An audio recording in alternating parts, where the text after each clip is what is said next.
বছর কারাবরণের পর মাত্রই কিন্তু মুক্তি পেয়েছেন সাবেক স্বরাষ্ট্র প্রতিমন্ত্রী এবং বিএনপি নেতা লুৎফুজ্জামান বাবর কিন্তু মুক্তি পেয়েছেন অল্প কিছুক্ষণের আগেই কিন্তু ঢাকা কেন্দ্রীয় কারাগার থেকে তাকে মুক্ত করে ছেড়ে দেওয়া হয়েছে। ঢাকা কেন্দ্রীয় কারাগার থেকে তার যে জামিনে তিনি খালাস পেয়েছেন সেখান থেকে কিন্তু আমরা আপনাদেরকে সরাসরি দেখাচ্ছিলাম কেন্দ্রীয় কারাগারের ভিতর থেকে বিএনপি নেতা লুৎফুজ্জামান বাবর তিনি কিন্তু অল্প কিছুক্ষণ আগেই মুক্তি পেয়েছেন এবং সকলকে হাত নেড়ে তিনি কিন্তু তার যে সকলে যে উল্লাস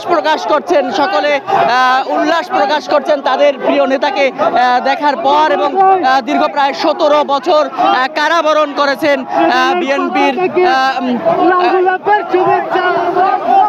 অঙ্গ সংগঠনের নেতাকর্মীরা কিন্তু এখানে এসেছেন এবং তাকে দেখার জন্য কিন্তু তারা এখানে অধীর আগ্রহে অপেক্ষা করছেন। কিছুক্ষণ আগে কিন্তু তাকে ছেড়ে দেওয়া হয়েছে ঢাকা কেরানীগঞ্জের কেন্দ্রীয় কারাগার থেকে এবং আমরা আপনাদেরকে এই মুহূর্তে দেখাচ্ছিলাম একদম এক্সক্লুসিভ ছাড়া পেয়েছেন কিন্তু সাবেক স্বরাষ্ট্র প্রতিমন্ত্রী লুৎফুজ্জামান বাবর। আপনাদেরকে সরাসরি দেখাচ্ছিলাম জাতীয় পতাকা নেড়ে মাথায় কিন্তু সাদা টুপি সাদা পাঞ্জাবি পরে কিন্তু প্রতিমন্ত্রীর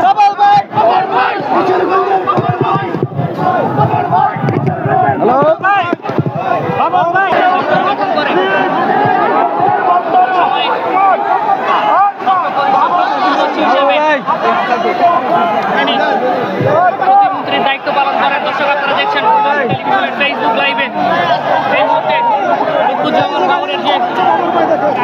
দর্শক দেখতে পাচ্ছেন যে তাকে বহন করা যে সাবেক স্বরাষ্ট্র প্রতিমন্ত্রী লুৎফুজ্জামান বাবরকে বহন করা গাড়ি বহরটি কিন্তু কেন্দ্রীয় কারাগার থেকে বের হয়ে যাচ্ছে। কিছুক্ষণ আগেই কিন্তু তিনি মুক্তি পেয়েছেন ঢাকা কেন্দ্রীয় কারাগার থেকে এবং আমরা দেখতে পাচ্ছি তাকে বহন করা গাড়িটি কেন্দ্রীয় কারাগারের প্রধান ফটক থেকে বের হয়ে যাচ্ছে।